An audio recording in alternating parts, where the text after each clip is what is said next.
नमस्कार, मैं शिवानी रतूड़ी आर्यव्रत टाइम्स में आपका स्वागत करती हूँ।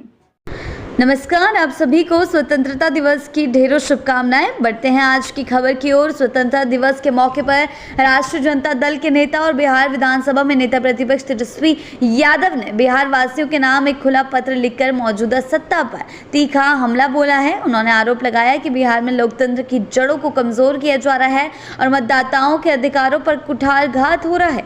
तेजस्वी ने कहा कि ये विडंबना है कि जब पूरा देश स्वतंत्रता का जश्न मना रहा है तब बिहार अपने वोट के अधिकार की आजादी के लिए संघर्ष कर रहा है। उनके अनुसार जिंदा लोगों के नाम मतदाता सूची से हटाए जा रहे हैं और मृत व्यक्तियों के नाम जोड़े जा रहे हैं। उन्होंने सवाल उठाया कि जब जीवित लोगों का वोट ही काट दिया गया है तो वे अपने घरों पर तिरंगा कैसे फहराएं और स्वतंत्रता दिवस का गर्व कैसे महसूस करें। तेजस्वी ने भारतीय जनता पार्टी बीजेपी पर सीधे तौर पर आरोप लगाया है कि वह बिहार में तानाशाही के सामंती साम्राज्य की स्थापना करने की कोशिश कर रही है। उन्होंने कहा कि सत्ता में बैठे कुछ लोगों के नाम मतदाता सूची में दो जगह दर्ज हैं, जबकि गरीब और आम आदमी को अपना एक वोट बनवाने के लिए भी संघर्ष करना पड़ रहा है।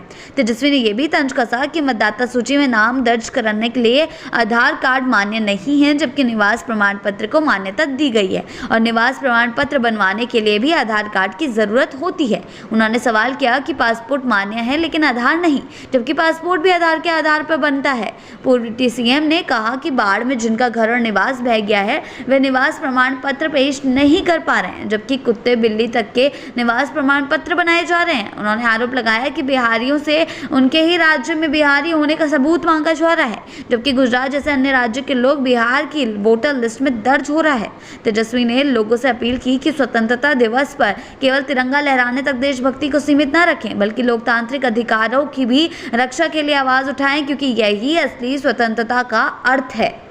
जी हां, आपको बता दें स्वतंत्रता दिवस के मौके पर भी तेजस्वी राजनीति करना नहीं भूले। जी हां, सीधे तौर पर वो अपनी राजनीति और अपने आप को चर्चा में रखने के लिए उन्होंने अब एक बयान दिया है। बता दें कि वो बयान है कि स्वतंत्रता दिवस वो कैसे मनाएं जब वोटों का अधिकार ही बिहार वासियों से छीना जा रहा है, यानी कि वोटों में के नामों में कटौती की जा रही है, सही लोगों का नाम भी हटाया जा रहा है। यानी कि एक बार फिर चुनाव आयोग पर तेजस्वी ने शिकंजा कस दिया है, वो भी स्वतंत्रता दिवस के अवसर पर। और ये अब एक और बार बिहार में चुनाव से पहले नई सरगर्मी लेकर आने वाला है, क्योंकि जिस तरीके से तेजस्वी यादव आरोप लगा रहे हैं, चुनाव आयोग को बार बार कटघरे में खड़ा कर रहे हैं, लोकतांत्रिक संस्था पर सवाल उठा रहे हैं, क्या अब तेजस्वी भी सवालों के कटघरे में खड़े हो जाएंगे? क्योंकि वो पहले से ही सवालों के कटघरे में उनके पास 2 वोटर ID कार्ड होने का मामला है, जिसको लेकर चुनाव आयोग ने उनको संज्ञान भी घोषित किया था और कहा था कि जल्द से जल्द फर्जी वोटर ID जो है जमा कराया जाए। तो क्या कुछ होता है देखने वाली बात होगी, लेकिन तेजस्वी के इस बयान ने बिहार के गलियारों में एक बार फिर चर्चा मचा दी। ऐसी ही अपडेट्स के लिए जुड़े रहें आर्यव्रत टाइम्स के साथ ही चैनल को सब्सक्राइब करना ना भूलें और हमारी फेसबुक और वेबसाइट के साथ भी जरूर जुड़ें।